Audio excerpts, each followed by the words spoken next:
Golden State Media Concepts Baseball Podcast. We cover everything Major League from spring training to the World Series. We've got your favorite club covered from New York to Boston to LA. This is the Golden State Media Concepts Baseball Podcast.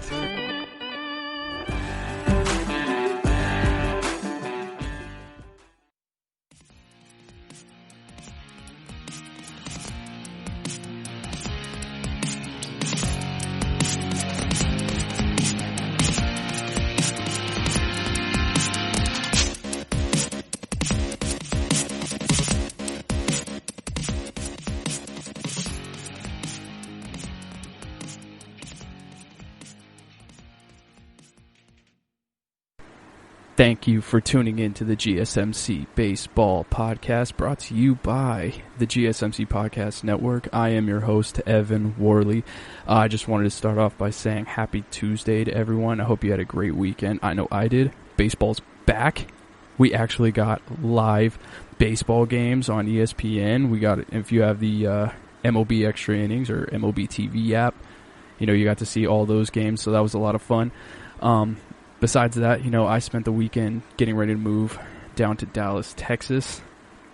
That was a lot of fun. I say that sarcastically, but luckily I was able to make some time to go to the home of the St. Paul Saints out here in St. Paul, Minnesota, to watch Toy Story on the Jumbotron with some Friday night fireworks after. It actually is really nice to hang out on a baseball field. I was really stoked. I didn't even realize how much I missed being out on a baseball field just, on a nice summer night. I think, us as fans, we all kind of took that for granted, and how we can actually, go out and, have a nice experience sitting in the outfield watching Toy Story just with some fireworks afterwards. It was something that I may have taken for granted in the past, but I guarantee you I will never take it for granted ever again. It was really nice to just, have a normal summer activity. And, living in Minnesota the past couple of years, you have to take advantage of those opportunities while you can. So, that's what we did. They had little, marked areas, little squares that were, placed 7 to 10 feet apart. And, you just kind of rented out a little square on the field, laid down, got some blankets, grabbed some snacks, Jumbotron, really nice sound system, and a beautiful field. My goodness. St. Paul Saints, if you're, in the northern areas like Minnesota, Wisconsin, North Dakota, South Dakota, do yourself a favor and get yourself to CHS Field. I was blown away by how beautiful it is, especially for an independent league team.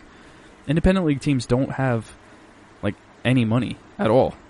Granted, the St. Paul Saints are pretty much the most famous independent league team because, Kevin Millar even went there and, he had a home run a few years ago when he played his one game with the St. Paul Saints, which was really cool. If you have the chance to just go to a local, minor league team or an independent league team, just to, spend a night out, watch some movies, see what they got going on the field. They're going to prep for it, so everyone's going to be safe. You can take your own precautions and, just have yourself a good time. There were kids running around. It was a beautiful night with a nice breeze. Yeah, I couldn't have asked for much more. All right, so enough of that. And let's get into some baseball news. So, last week, I spent about the first 20 minutes of the episode ranting and raving about how Puig signing with the Braves was a huge win and put them in the driver's seat to take the division for the third straight year. And about less than 24 hours later, word comes out that, Puig failed his COVID test. So he is not signing with the Atlanta Braves yet. I think he could still, after the quarantine's up, I think he can still sign with them, but I'm sure there's going to be a lot more people, pushing for him after, all the news about how he helps, he helped the Braves outfield. He, does a lot of positives. He brings a lot of positives to the field. So, I don't know. I'm still optimistic that we can get him back, but I highly doubt it. I think teams are going to throw a lot more money at him. So, best of luck with that, I guess. Once again, optimism comes back to bite me in the backside.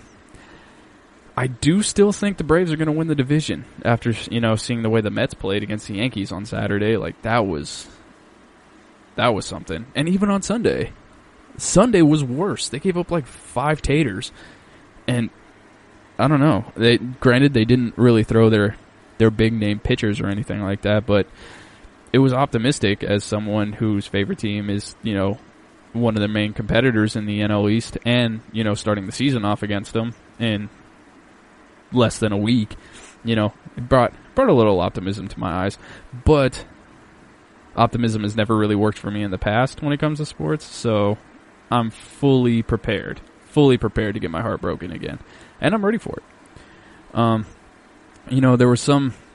There were a lot of tanks given up by the Mets, and, granted, they were warm-up scrimmage games. That's like reading too much into a spring training outing. But still, that's optimism for me, at least. If I was a Mets fan, I would not be hitting the panic button. But, it's something to keep in the back of your head for the upcoming season. Their defense was not great. Once again, I know it is a scrimmage, it is an inter-squad game, but you only really got a week left. So, I mean, they got to put in a lot of work to tighten up on defense if they want to, come into the season, smooth. They got to work on their pitching location for sure. There was a lot of hangers. Me and my roommate were could not stop talking about how many hanging breaking balls were given up by the Mets. So that's something to keep an eye out for. It was nice seeing Clint Frazier back in action. I really do like Clint Frazier. I feel like he would be so much better if he was on another roster. But, he's kind of stuck in the Yankees system right now. He's got a lot of people ahead of him. He's got a lot of young guys who have, I would say, more potential than he does. I say he has a lot of power and he has a lot of swagger to him, but he's not going to fill a stat sheet in the way that, other players in the Yankee system might. So he's pretty much banking on an injury, which is pretty much inevitable if you're the Yankees. But, we'll see what happens with him. Hopefully, I don't like to see people get traded unless it's from like a contender to a contender. But I would like to see Clint Frazier get, 500 at-bats in a season. That would be sweet. I think he could put up a ton of numbers and actually like make a big difference in the game. The Mets, they were less than spectacular, I would say, on offense too. After Clint Frazier's home run in the 4th, and the Yanks ended up breaking it open later in the game. It wasn't really that great offensively for them. I mean, Pete Alonso had multiple hits, which was nice, and an RBI driving in Nimmo. But, the Mets just did not look that great. The Yanks looked incredible. It looked like the Yankees, but, the Yankees are going to be the Yankees forever. So, I mean, take that with it what you will. A big takeaway from this weekend. I did not realize how much I miss baseball. Like, I miss baseball so much. But it was next level when I finally got to watch the games this weekend. I thought I missed it a ton, but I missed it way more than a ton. Like, we have 2 TVs in our living room. We had one set up for the UFC fight because also I'm a huge fan of fighting. I think combat sports are sick. But once we turned on the baseball games, that the UFC meant less than nothing to me. I was not paying attention to anything the UFC was doing. I was paying more attention to the Indians and the Pirates. The Pirates are a bottom 5 roster in baseball right now, and they have no expectations on contending. And I said, hey, this title fight that's going on right now, no, turn it off. We got the Pirates and the Indians having a scrimmage. That is next level. And I loved every second of it. It was amazing. It was amazing to see that it was back. You know, it's like, I can't remember a time where I willingly chose a bottom 5 MLB team. Like, I willingly chose to watch a bottom 5 MLB team in a meaningless game over, a title fight. Like, a title fight is one of the biggest deals in all of sports. I mean, a championship's on the line. Like, that's where the action happens. And you know, we just said, whatever, it's a title fight, who cares? Baseball's back. It was sick. So I am beyond excited for Thursday. Thursday's going to be amazing. Friday's a huge day for baseball. Like, obviously, you know, it's opening day. Everyone's, you know, throwing their best arms. Everybody's got their nice new school outfit going. They got their new big pitchers. They got their big players coming to bat. But when the season's only 60 games, this is like opening day times like 1,000. Like, imagine just starting the season and you're like, okay, we have 2 months for the playoffs. We have to go hard. And every single team, all 30 clubs, besides, I would say, give or take, probably 24 of them are all like, we can make the playoffs this year. That's exciting. That is so exciting. Another a hot take that people were having was they didn't like the crowd noise. I thought the pumped-in crowd noise was awesome. I miss sports with crowd noise. Like, yeah, sports were cool at the start without fan noise. But then, you know, you go back to watch some old games on like YouTube. You know, if you have the NBA, MLB, NFL apps and they have their old classic games on and you just get a real feel for the crowd noise. I missed it so much. So the fact that they pumped in cheers, you know, I didn't have a problem with it. I thought it was awesome. Like, imagine, you know, you just pump in cheers when you do anything. Like when you just yell Kobe, you chuck, you know, a piece of trash into the trash can from across the room, and you just have pumped in crowd noise behind it. You feel like a king. Like, that sounds sick. Please. Keep pumping in the crowd noise. But also, I think what teams need to do is they need to go all in. If you pump in more crowd cheers, you need to pump in the boos. When another team gets a double down the line, I want to hear deafening boos. Like Yankees, Sox level boos. Like a pitcher just picked off 7 times in a row boos. We need that. We need those type of boos. I mean, Tampa Bay is pumping in cowbells. The only time I hear cowbells is Mississippi State, and what does a cowbell have to do with a Ray? I don't understand at all. But see, that's what's great about baseball is you can get weird. Just get weird. Get really, really, really weird. Let's pump. I mean, someone paid to have a cardboard cutout of their dog sitting behind home plate at the Mets game. Their dog. It was just a cardboard cutout of their dog sitting behind home plate. That's the type of weird stuff that we need. We need to keep that going. If we're going to do that while they're cheering, pump in some dogs barking. Pump in some weird whale sounds to get us some competitive edge. Pump in sounds of some fat guys fighting in right field over at Fenway. Like, come on. If we're going to get weird, let's get weird. Like, let's channel our inner Bing Russells. And just take it go full Portland Mavericks on these guys. And, you know, like, what's the worst thing that could happen? With all the stuff going on in the world, no one's going to care if they hear a freaking whale sound after a home run or something like that. Just something different. Let's make it all the way crazy. Also, if you don't get the Portland Mavericks and Bing Russell reference, go to Netflix and turn on The Battered Bastards of Baseball. Wonderful documentary. And it made me wish that I was born earlier and in Portland. Probably the only time I'd ever wish that I was born earlier and born in Portland. But I've been to Portland. It's a beautiful place. They deserve an MLB team. They really do. They ride or die for the Trailblazers. MLB, come on, get them a team. They're great fans. We need something, especially since, keep Portland weird. We need more weird. The MLB is just weird. Baseball players are weird. Keep it weird. That's the fun stuff. That's everything that I like.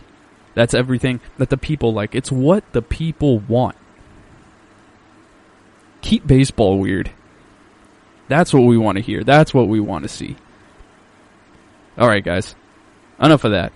I'm going to take a quick break, and then I will be right back talking about the Toronto Blue Jays stadium situation, which is a lot crazier than you may know. Alright, I will be right back. This is your ultimate stop for everything sports. The Golden State Media Concepts Sports Podcast. Should I say more? From the NFL, MLB, the NBA to MMA, it's all in here. The Golden State Media Concepts Sports Podcast. Listen now.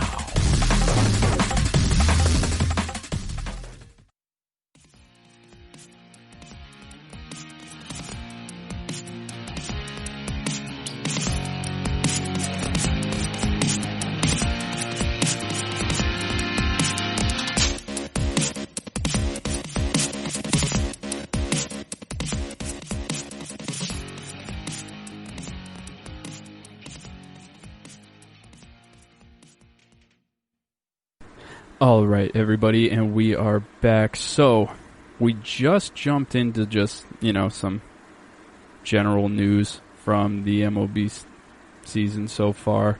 And let's go into the Blue Jays getting practically banned from the country for the season.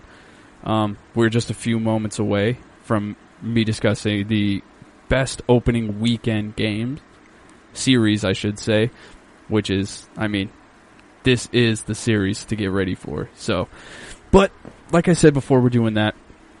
We're going to go dive right into the Blue Jays. So, the country of Canada said that the Blue Jays will not be playing their home games in Toronto this year because, it's Canada doesn't think that, it's safe for the players to be traveling back and forth between, coronavirus hotspots in the United States and, bring the pandemic back to Canada. Canada has been pretty mild from what I've seen. So I completely understand their issues with not wanting to do that.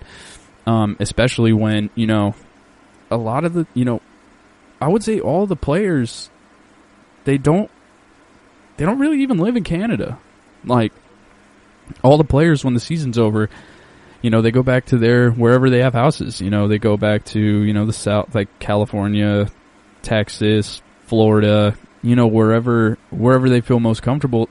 I don't think anybody stays in Canada, even like for any sport, like even, I would say the NFL, but that's not it. But I think the only real, for like the NHL, unless they are Canadian, but even then, I think they would probably move south and not have to endure the winters. And, with the NBA, we know the NBA players, none of them really reside in Canada. They all kind of move south after the season's over. So, I truly don't blame them for that. I think that is, I think it's a good idea, actually, to just, like, shut it down. Be like, hey, guys, like, we will watch all these games, but we are going to support you from afar. And, man, did they lay the hammer down. So, from my knowledge up until this point, the Blue Jays have narrowed it down to 2 locations that they're willing to play at. It will be at their AAA affiliates. The Buffalo, I think they're the Buffalo Bison. So they'll be playing their games in Buffalo, New York, which is only like a 20-minute drive from Toronto, if I'm not mistaken. And they also have said that their spring training facility in Florida is an option. Now, Florida, I think it would be, less. I think it would be less travel. I think. Well, maybe not. Actually, come to think of it, because a lot of they're going to be playing in, the interleague in East, I think it would be better if they played in Buffalo, actually. It's a lot less travel. It's a lot less wear and tear on the young guys. And, I think it would actually be better for them if they go with Buffalo. I think that's actually what they're leaning towards. The one issue that they've taken with Buffalo is that, they don't have a lot of space in the locker rooms to practice social distancing. So they would have to ultimately turn the luxury suites. I use luxury loosely because, the MLB doesn't really pump a lot of money into the AAA fields. The luxury suites, they would turn into locker rooms. So they would have, an appropriate distance between all the players. So, but see, even then, why, if they're getting tested constantly and, the tests are up to date, I don't see why you would need to social distance in locker rooms. Maybe that's just me being ignorant. I'm not sure. But I don't know. It just seems like it doesn't make a whole lot of sense to me. Maybe it's for the safety of reporters. I'm not really sure. We'll see what that's like. But it looks like if they do go to Buffalo, New York, instead of their training facility in Dundon, Florida, they would turn the luxury boxes into locker rooms for, appropriate distancing. So the Blue Jays, they did receive an exemption for the summer camp to warm up for the season. The players agreed to isolate themselves in the hotel attached to the Rogers Center to create a quarantined environment. And unlike the NBA in Orlando, Canada's not playing. They said you cannot leave the stadium or the hotel at all. You cannot step outside of those areas. The NBA players in the bubble in Orlando, they have a giant complex, they can mingle between teams, all that kind of stuff. They have games and all that. But man, the Blue Jays they're locked. They're locked in. And it's insane. They have large repercussions if they leave. The NBA is okay, well, if you step outside this little area, you got to quarantine for 14 days. Well, yeah, Canada, they said no. None of that. If you get caught leaving the premises as a Blue Jays player, you can face up to fines of 750,000 Canadian dollars, which is roughly 551 US dollars. And not only that, but you can also get sentenced to up to 6 months in jail. 6 months in Canadian jail for leaving the hotel and or Rogers Center. That is nuts. They are not playing at all whatsoever. Canada said no chance. And is that really that bad? I think it's I think it's a pretty big decision, but it's also I think it's a good decision to do that. It's, like I said, none of their players really live there, so, they're going to go back to their homes and just completely leave Toronto, and Toronto is a giant city. So it makes sense to be hey, you guys don't live here, they cheer for you, but, you're not going to run into these guys, these people, in your everyday lives. So if you pass the coronavirus on and, Toronto becomes a major hotspot for the coronavirus, that at the end of the day, that's not really going to affect you personally because you're not going to be living there. So they just niched that altogether.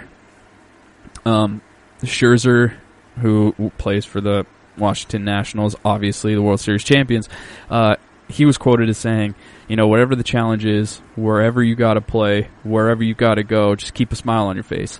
He also said, who knows where we're going to play them, but we're going to play baseball.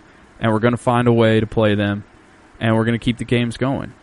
And when we do play them, it's going to be fun, so just keep a smile on your face and try not to get too down about all the hoops that we're going to have to jump through, which is ultimately, for Scherzer, that's a good attitude to have.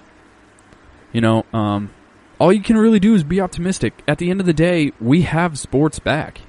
These players are playing. They're getting paid. They're going to... Is it a problem that they're going to be traveling? Yeah, it's going to be a little weird. You kind of just have to take it day by day. And every day that you get to play baseball is a day that, you should be... I mean, it's easy to say this from an outsider's perspective who really misses playing baseball, but... it's something that, they should cherish, because we saw it get taken away. And a lot of these, like you saw Freddie Freeman when he first got back, and he was looking at it like, man, this is amazing. And we'll get to more on Freddie Freeman in a second, because that was, some reports came out about him, and that was pretty scary. But as of right now, it's like, we have to just take everything day by day with a smile on our face and just be like, okay, like, yeah, this is weird for me, but we are in this together. It's weird. It's not only weird for us individually, it's weird for everyone. Everybody's doing things that they've never done before. And we never had to worry about baseball getting shut down for something that we could not control, and now baseball shut down for something that we can't control. It's always been like, if baseball got shut down, it was always like, oh, the owners are doing this and the players don't want to do that, and it's it's them butting heads.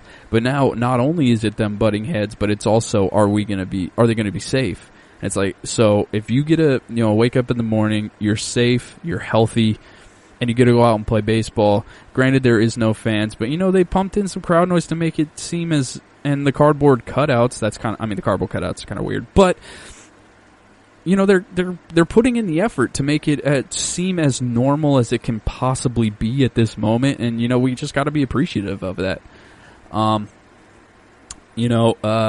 Like I said, you can't really... Especially... Okay, let's get to Freddie Freeman. Freddie Freeman just released comments this weekend. And after reading that, you can't blame Toronto at all for not wanting, the players to be traveling to the U.S. and back constantly. What Freeman was saying, which ultimately, led to Nick Markakis backing out, and, probably, I would not argue the fact that it probably took a lot more people out, when they heard comments. They probably reached out to Freddie Freeman, and, got, like, and just heard what his experience was like, and he just released it saying that he had a high, he had a fever of 104.5. 104.5. To the point where he even said he dropped to his knees and started praying, saying, hey, please God, don't take me, I'm not ready. And that's horrifying. To think that, a guy who's... Freddie Freeman, when you look at him, he looks as healthy of a human as can be. He's strong like an ox. He's built like a plank. He's, he just looks like the key demographic of someone who would be, I wouldn't say asymptomatic, but would not be...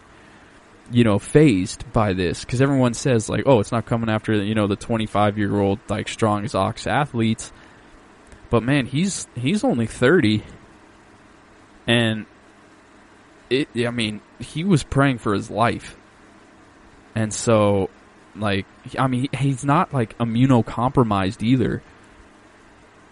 So whenever someone says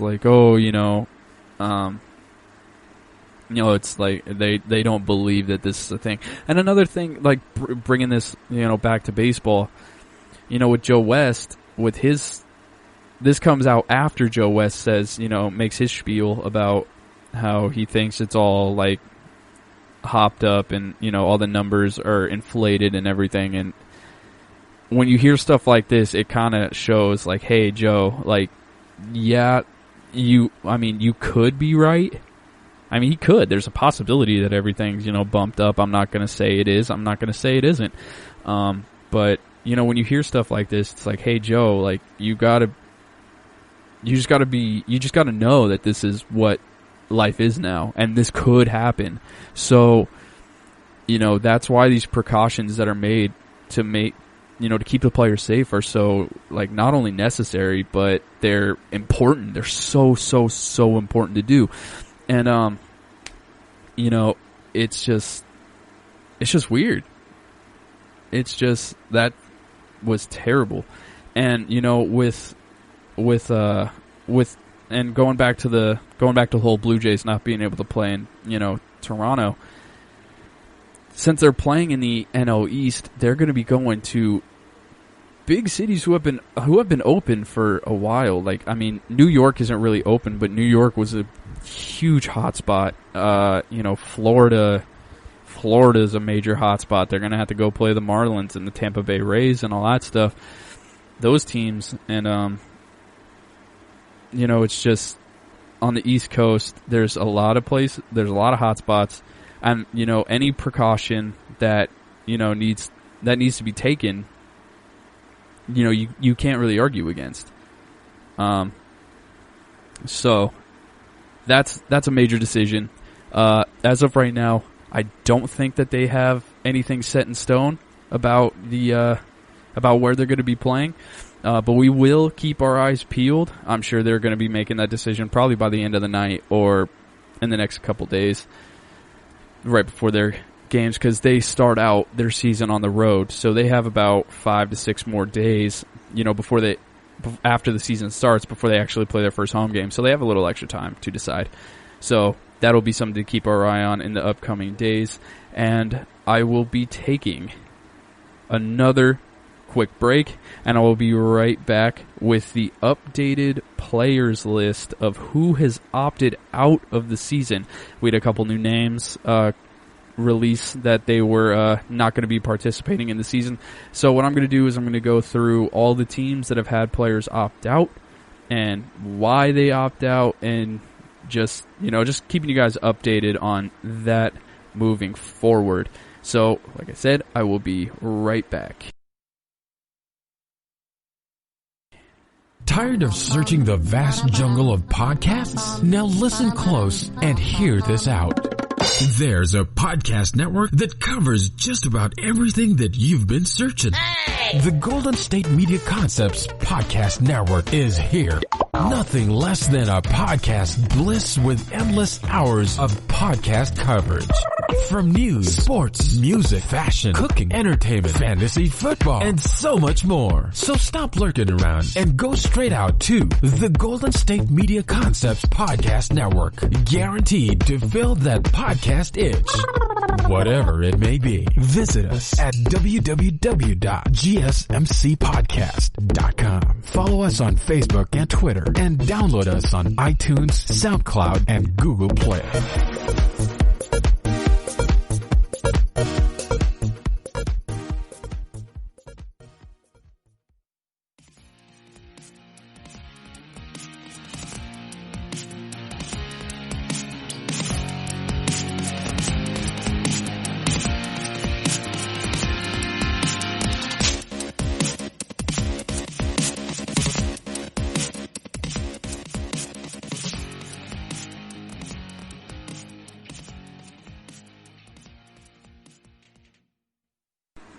All right, everybody, I am back. Thank you for staying this long.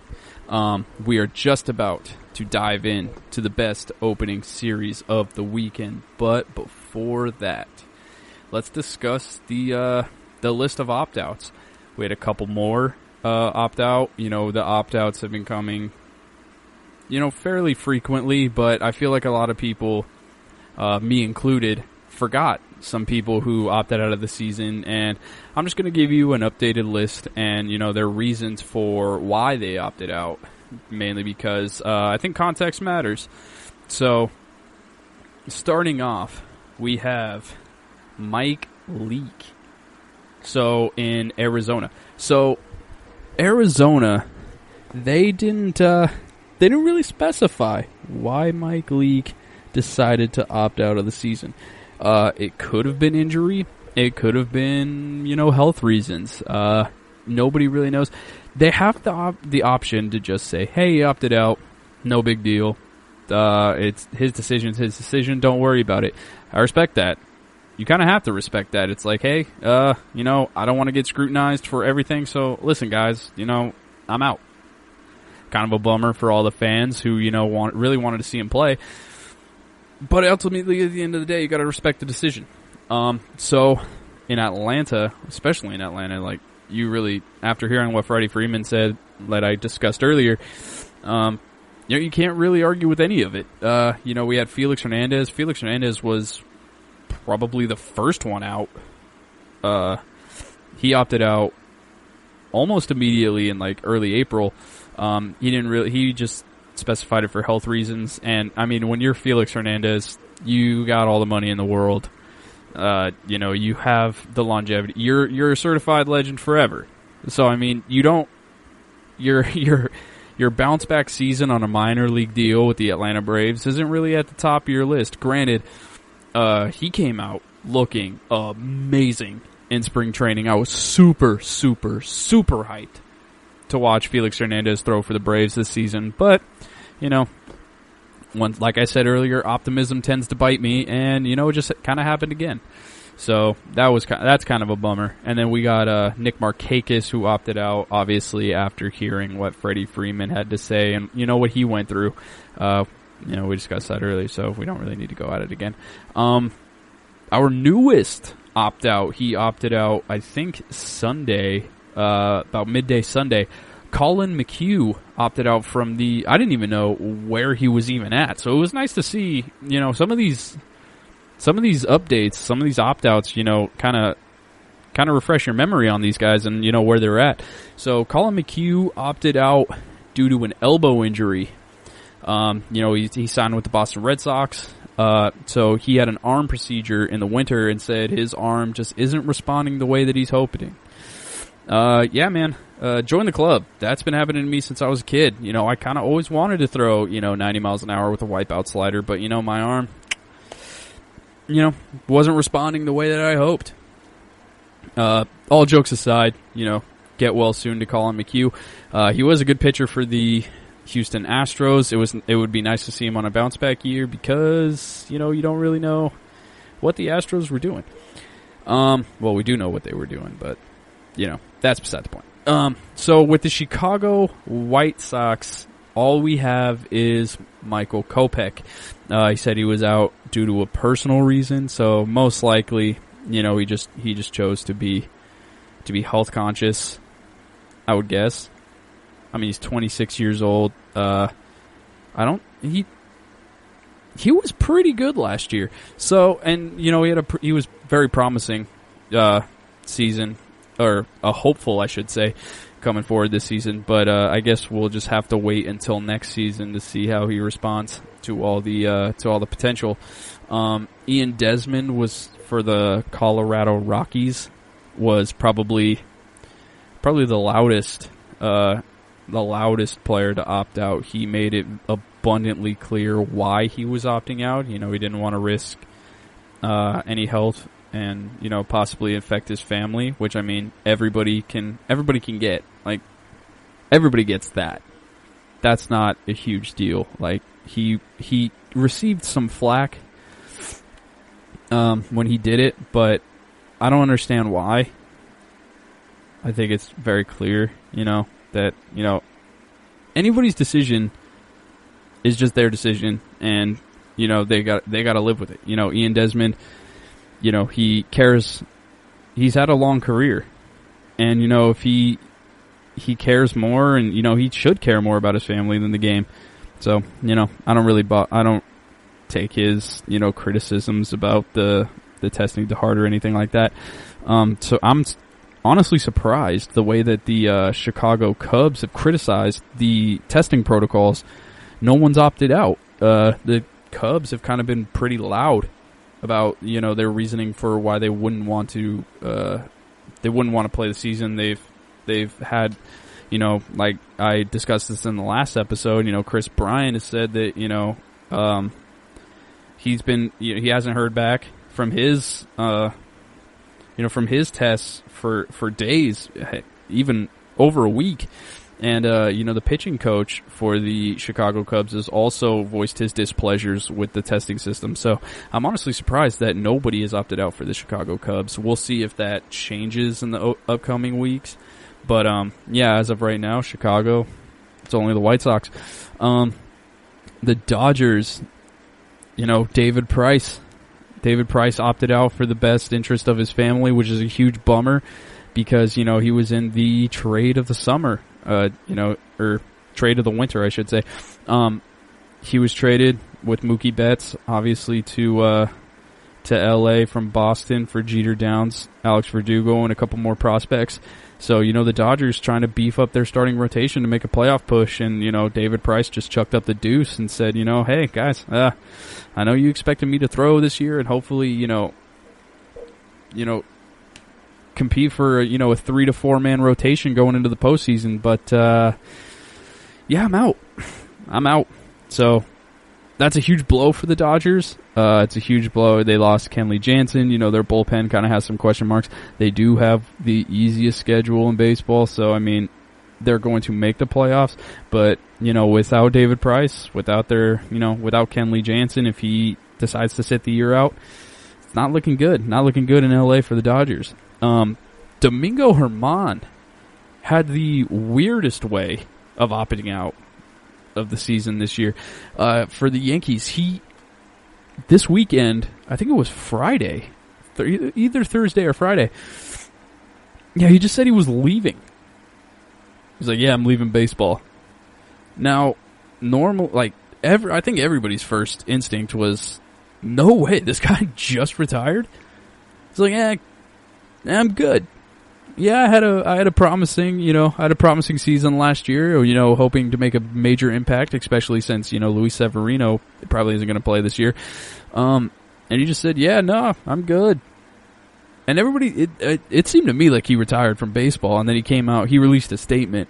He's saying that, no, I'm just not going to play because, I just don't want to get sick. Weird altogether, weird backtrack, but hey, Domingo, do your thing.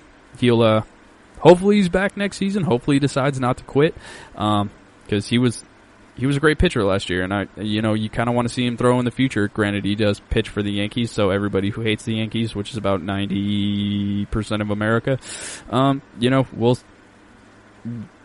maybe he can excel on another team for all you Yankee haters out there. But for the Yankee fans, keep your fingers crossed that Domingo Germán comes back, because he has a lot of talent, and who knows, he could even be like a long reliever for someone if, they give up 5 runs in 3 innings, and, could take over games out of the pen, kind of like a better Yasmiro Petit in those few years with the Giants.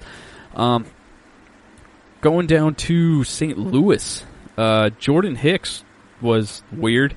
Jordan Hicks, he said that, he's out because he didn't want to, contract COVID, but then, a couple days later, they just said, oh yeah, you needed to get Tommy John. What is it, Jordan? Just say you need Tommy John.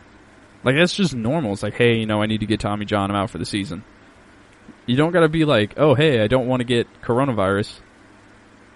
And, by the way, I can't throw because, my UCL's torn. That was just weird. That was just weird. A huge blow for the St. Louis Cardinals, but, he'll be back, and even if he loses 5 miles per hour on his fastball sinker fusion pitch, whatever that is, he'll be fine. He'll still be pumping, and he'll be primed to be the closer for the Giants or for the Cardinals for a very long time. Down to San Francisco, we have the big news coming out of there with Buster Posey, the 2 prematurely born children that he adopted. That means a lot more than the 60-game baseball season. We updated you guys on that last week. You can look at it as a pessimistic view, like, oh, the Giants, they don't really have a lot going for them. What's going to drive their fans to watch their games? And it's like, well, optimism. Joey Bart, get him in the game. Show off the future. Show off the future, San Francisco. Now's the time. Go in there, show everybody what you got brewing in the minor leagues, and just get everybody ready. Get them some experience. I would say no experience is bad experience. Because, if you go through the bad times of losing, and, they come out on the other side, and they're just like, and they have some sort of experience. They're like, okay, I learned how to play through, like, this weird season from some of the vets.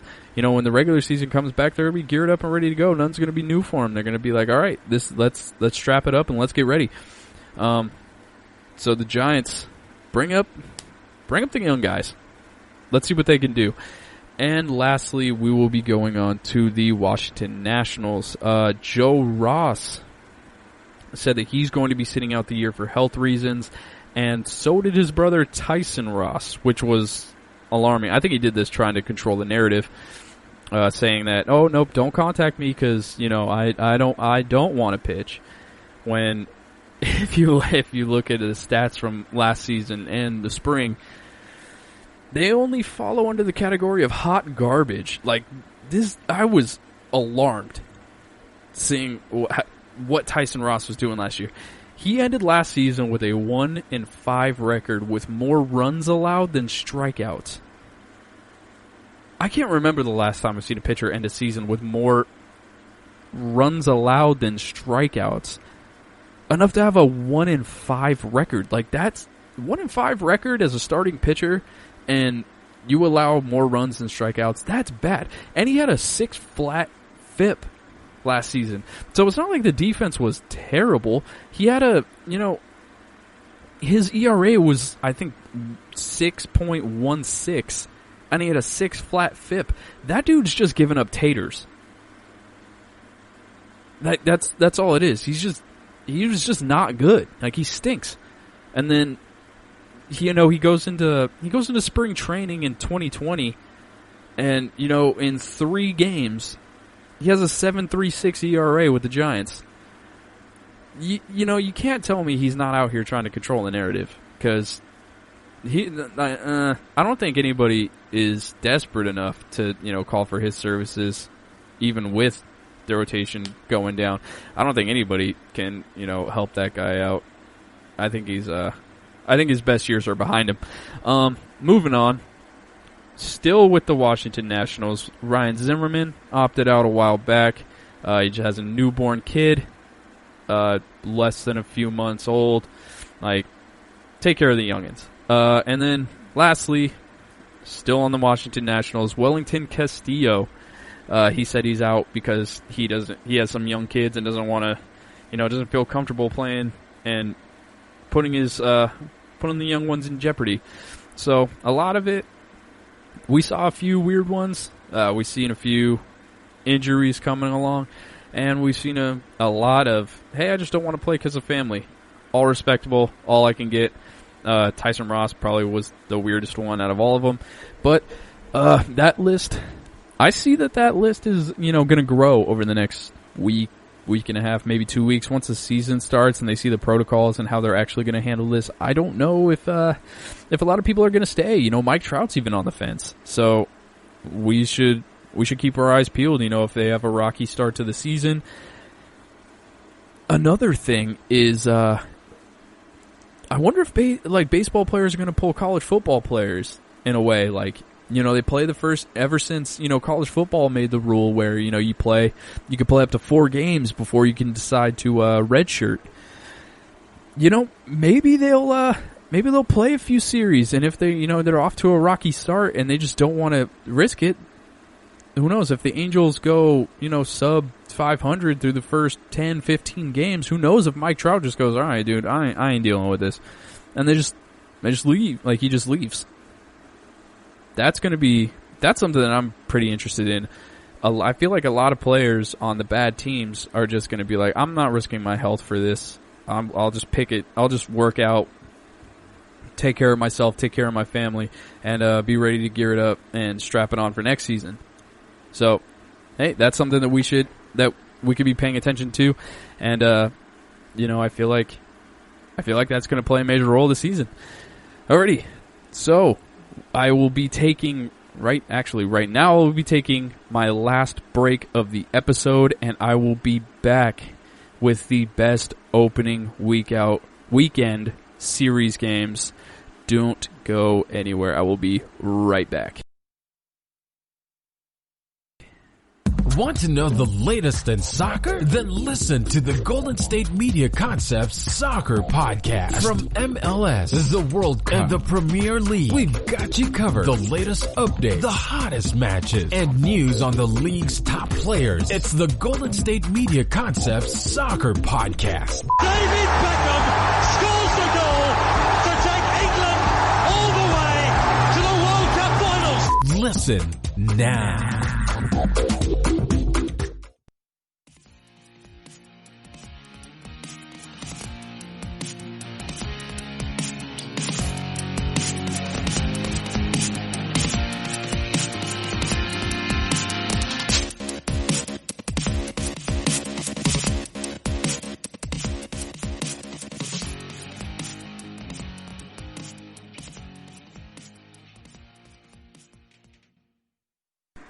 All right, everybody, I am back, and here we go into the last segment of the show. Thank you all for staying and participating. It means a whole lot to me.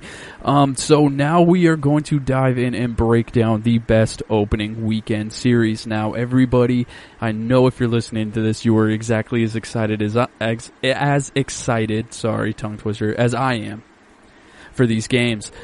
So everybody obviously knows it starts Thursday. There's a couple games. We've got the Giants and Dodgers. That doesn't really have a lot of implications. Giants, they're not really big contenders going into the season. And, the Dodgers are going to throw Clayton Kershaw. They're going to throw Walker Buehler. It's pretty much just their third starter that, they need to name.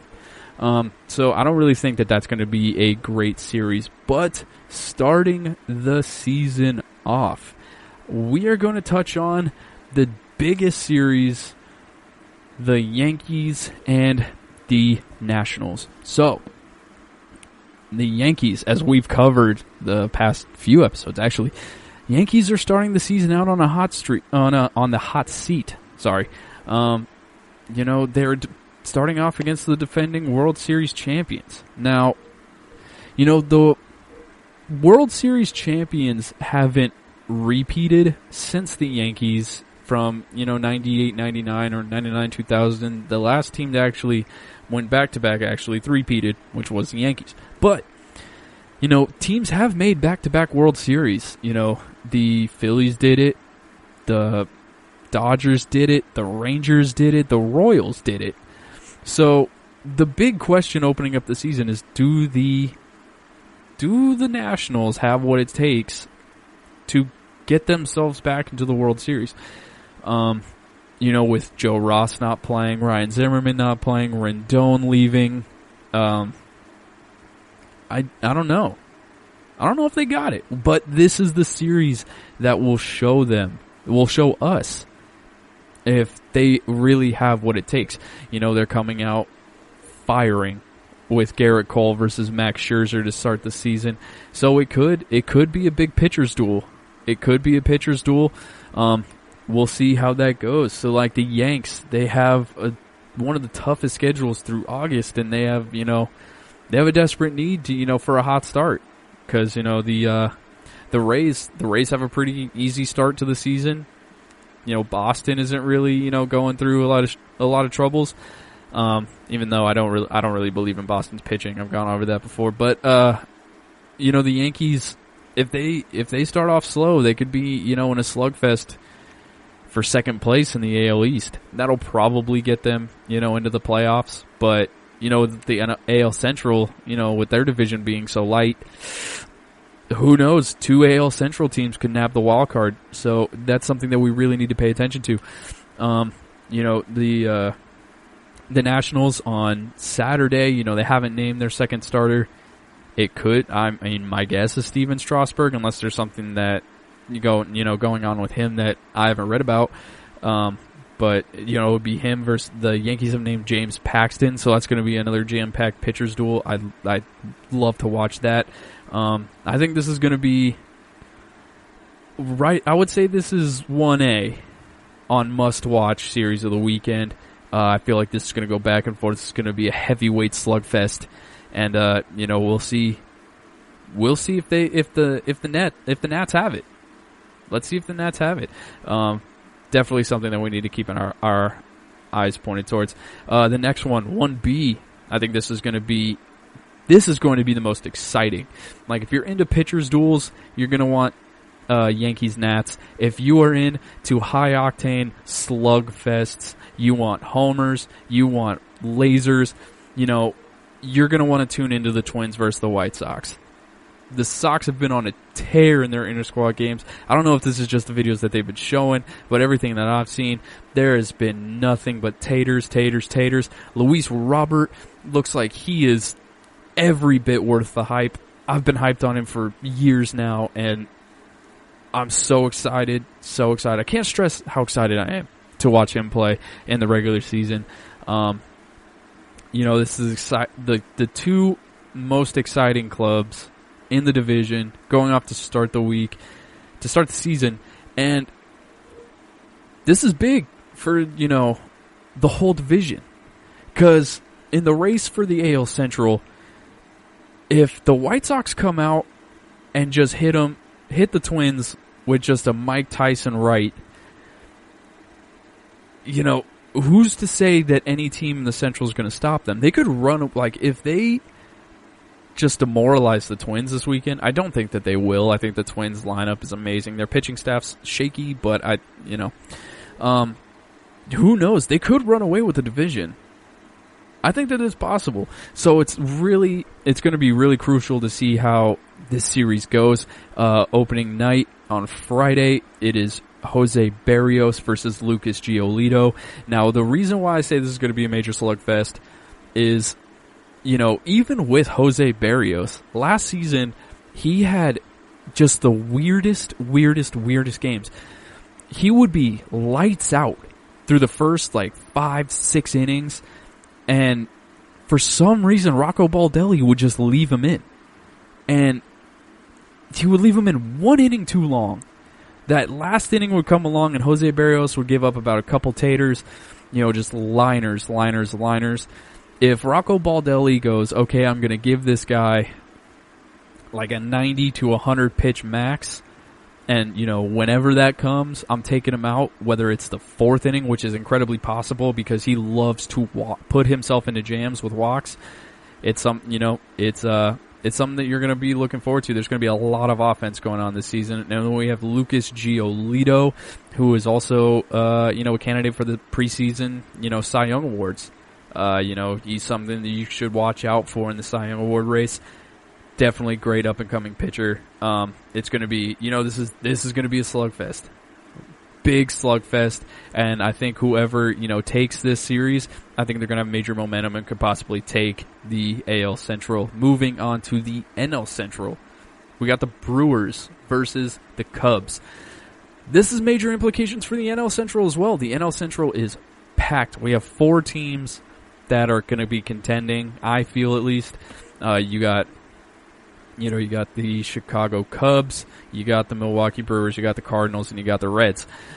The Brewers and Cubs. The Brewers have kind of had a slow start. There's been a lot of rumors that Christian Yelich has been kind of, subpar in their inter-squad games. So that's something we got to look forward to. Christian Yelich really needs to pick it up. The opening weekend starters, we have Brandon Woodruff versus Hendricks. That's going to be a great pitching matchup. Hendricks, amazing curveball, really, really, really good changeup. I feel like he could baffle some batters there. Brandon Woodruff, he was on a tear last season, and then he got hurt, out for the year. That was a bummer, but we'll see if he can bounce back. Then we have Brett Anderson versus Yu Darvish. Yu Darvish had a bounce back year. He had a couple off seasons, with the Dodgers, and he came back and had a pretty strong season last year with the Chicago Cubs. So we'll see if he can carry that momentum into this season also. And then Sunday is going to be the season finale, or the series finale, and they do not have their starters announced yet. So that's going to be something that we can look forward to. Also, with the, with the whole COVID stuff with the Chicago White Sox, let's see if they're locked in. I feel like they can, be a little spacey. They can be thinking like, oh, is this really safe? Like, what are we doing? They could be in their own heads. Maybe they could have given themselves the yips. Who knows? That's something that we got to pay attention to. Moving towards the AL West, I feel like this is it's not gonna be the most entertaining series, but it's gonna be the most interesting series, and that is the Angels versus the Oakland Athletics. Like the Angels, this is the truest test for the Angels this year. Every year they come in, they have the big contracts. They go, oh, we spent this much money, and everybody, gets all up in arms. Is this the year? Is this the year for the Angels? Is this the year for the Angels? I don't think it is. I've stated that before, but this is the test. If they can somehow pull out this opening series win versus the A's, who I have ranked as my favorite to take the division, could create a whole lot of momentum and actually solidify themselves as, real contenders in the AL West. The AL West is very top heavy. Houston, Houston's Houston. We got to see how they respond. That's going to be an interesting storyline. It's been an interesting storyline ever since, the end of last season. And then, you have the Oakland A's. The Oakland A's, they always, they always are contending, even when they're at their worst. They're really not that bad at the end of the day. So, let's see how the Angels answer. They beefed up their lineup, did not beef up their rotation. I will say that again and again and again. Why? Just buy pitchers. Just buy pitchers. Buy pitchers. We'll see if Shohei Ohtani can, locate and, not hurt himself after his Tommy John. But that's one thing that the Angels are kind of bad at. They just don't buy pitchers. They just completely ignore their most notable flaw every year, and they go out and sign a bat that, has trouble adjusting and just doesn't seem like they're fully locked in. So we'll see that. The Angels, they, besides 2014, they've had the label of they've had the label of contenders throughout the entire 2010s, but 2014 was the only time we actually saw them actually contend. And they won 98 games that year. They had an incredible run, but they also got swept out in 3 games by the wild card Royals. Granted, the Royals did go on to the World Series, but still, that's like, you won 98 games, and you were supposed to be the big contenders, and you just get, knocked out of the playoffs in 3 straight games. That was a disappointment. And also, another reason I'm skeptical about the Angels with where they're going to take the series or not. They were 6-13 against Oakland last season, and they're also very prone to slow starts. April is normally a slow month for the Anaheim Angels. They've struggled, like I said, with the 6-13 record. They struggled against Oakland. They started the season off against Oakland, 1-3 in their opening series last year. So it's not looking good for them in the matchup wise. And also, another down note for the Angels, their opening day starter is Andrew Heaney. So, if you're looking for a big question mark, kind of like a wild card, like, oh, this could be a entertaining series, at least just watch it, because Andrew Heaney is a guaranteed 3 homers for Oakland just by himself. I don't know what it is about Andrew Heaney. He has the flattest fastball I've ever seen, and man, I swear he gives up at least 3 homers a game, and it's so frustrating. But hey, if you're an Oakland fan, gear up. You're gonna have a fun series. Next, we are keeping it in the West, but we are moving to the NL West. I feel like this is going to be, very interesting. One of these teams, I think, could sneak up and, kind of creep behind the Dodgers, with their kind of weak staff. you don't know if, how they're going to be able to handle it, even though they have the easiest schedule along with the Oakland A's. It's the D-backs versus the Padres. The Padres have yet to name an opening day starter. I feel like it should be Chris Paddock. I feel like he put in enough work last season to be able to, give himself the opening day starter role. We'll see. These teams are both, in prime position to take the number 2 spot. The Padres, they were named the second best bullpen in baseball. The Arizona Diamondbacks, they got Madison Bumgarner, so they got the playoff experience. Let's see him, put the gloves on and duke it out. Let's see, the questions for Bumgarner and how he's going to react to his new team in Arizona. That's going to be a huge storyline that we're going to have to keep up on, and it could let itself be known. Like, he could solidify himself as, the NL's Justin Verlander, where he's revitalized from, going from a cellar dweller to a contender, and a shot at the postseason again. The NL, the NL West is kind of up for grabs, I think, at least. And, if Bumgarner comes out and has, a Bumgarner playoff run and just, comes out firing, just with a swagger and, his wipeout slider's back, he's able to locate his fastball low and away. I think he's going to be able to do a lot of big things in Arizona. And, we could do that. Or, will he be C.J. Wilson and go to a division rival and just thoroughly regress? That's something that could happen too, in which case I don't see the Arizona Diamondbacks, really contending for second place. I think that would, if Bumgarner just, totally loses it, they could be contending. They could, really solidify themselves as the third best team in the NL West, which, isn't going to get you into the playoffs at any point. So that's something that we got to, keep an eye on. I don't think he'll prove me wrong. I'm leaning towards him, regressing, but, we'll see. I'll definitely be watching, and I'll be taking notes on that. Hopefully, it's going to be a great series. Everybody knows how I feel about the Padres. I think the Padres are, young enough, and if they stay healthy, I feel like they can push the Dodgers, out of the division winning spot. And lastly, we got to talk about my Braves. Absolutely, we got to talk about the Braves. The Braves are going up against the Mets, and I feel like these two are the best, what's the word I'm looking for? For lack of a better word, I'm going to say, they're just set up to win the NL East, in my opinion. The Mets, they didn't really throw their best pitchers out against the Yankees, and, it showed. They gave up some massive taters, but, when they did throw Juris Familia, from what I saw, he pitched pretty well. He had some life on his pitches, which is nice. So who knows, if they start throwing the big guys, they could be, they could set themselves up. And if they get a stranglehold on the Braves, that can give, a lot of momentum to the team. Their lineup was pretty lackluster against the Yanks. They seem pretty feast or famine. Their defense was not that great.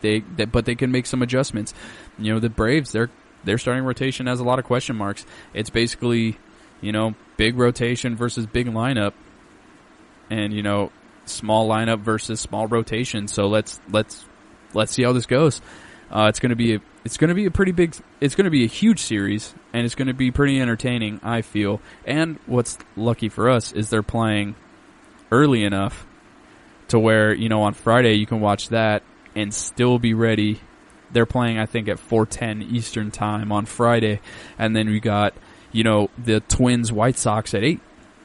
So right after that game ends, that's going to be, right after Braves Mets, you got the Twins White Sox.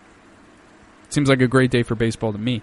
The Mets, if they have a slow start, I feel like they could just solidify themselves as the third team in the NL East.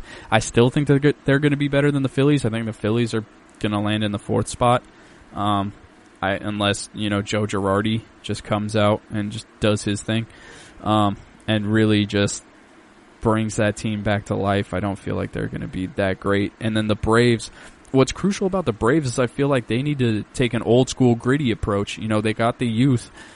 They need to play some good old fashioned aggressive on the base path baseball. You know, they need to take the extra base, hit and runs, get runners in motion, and really apply pressure through the opponents like the mid-2000s Angels used to do with Mike Scioscia. You know, they were always the small ball team. They had, you know, they weren't going to beat you with big homers. They were going to beat you, you know, they had a few people. They had like Troy Gloss, Garrett Anderson, Tim Salmon, Vladimir Guerrero also is a big name. But, you know, a lot of those other players, they were going to, you know, bunt, steal, hit and run, do all the good stuff that they teach you growing up. And, you know, the Royals kind of took that too. When they were, you know, 2014, 2015, when they made their playoff runs, you know, you didn't see a lot of their players that could beat you with, you know, the big homer. You had Mike Moustakas and Eric Hosmer, but, you know, majority of their stuff was, you know, they're going to get on base and they're going to apply pressure through speed. I think that's what the Braves have to do. I feel like if they take an old gritty approach, instead of trying to hit, you know, 120 dingers in 60 games, you know, that could finally put them in a contender's position to where they win their first series since 2001. You know, they go to the playoffs, they get bounced, go to the playoffs, get bounced, go to the playoffs, get bounced, just heartbreak. Do something a little different. Go out there and do, just play gritty baseball. I think that's something that the Braves can do, and if they do go that route, I will be incredibly annoying. Just letting that out now. I will be the biggest fangirl of the Braves, and I will not stop talking as I already do, but it'll get a lot worse if we play that type of baseball. And with that being said, that is our show.